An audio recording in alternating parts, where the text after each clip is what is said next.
The narrator had made the guy a study and had no idea how he had survived. Being involved in a single, violent incident would have been enough for him. This guy had been involved in thousands voluntarily. No one had forced him to be a bouncer. No one had ordered him to go and protect himself and others from thugs, drunks, criminals, and lunatics. He had ordered himself to. For 10 years. Why do people stay so long? In roles, places, situations? With people they had long outgrown? He had said, in the memoir, that he had gone into this violent line of work to master himself, to learn self-control under conditions of terror. But after a certain period of time, this would have been achieved. Why keep yourself in a place you have mastered? I had outgrown many people. People had outgrown me.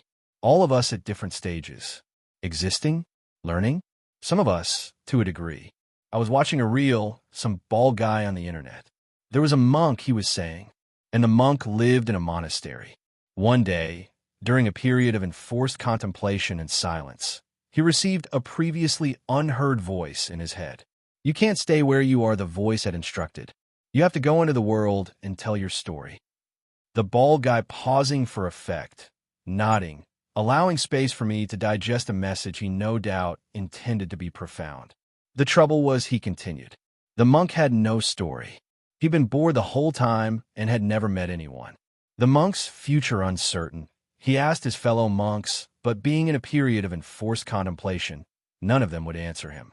Arriving unannounced at a senior monk team leader meeting, he had knocked on a door he understood he was forbidden from approaching. Pushing the door open, he had entered a smoke-filled room, shouting an expletive in shock at the sight that greeted him. Before him on plush leather sofas sat the senior monks, smoking, drinking, and watching Aston Villa play Arsenal at soccer on a giant screen. The senior monks had rounded upon him, scolding him for his misdemeanor, threatening punishments. He had challenged the senior monk, who had been in the monastery since he'd arrived. "How long have you been here?" he asked. 45 years, the senior monk had replied, the other monks reacting as Aston Villa had a near-miss at goal.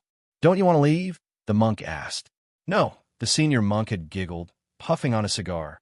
"It's insane out there." "Well, I'm leaving," the monk declared. "Good," replied the senior monk. "I was about to banish you anyway." So it was all perfectly amicable in the end.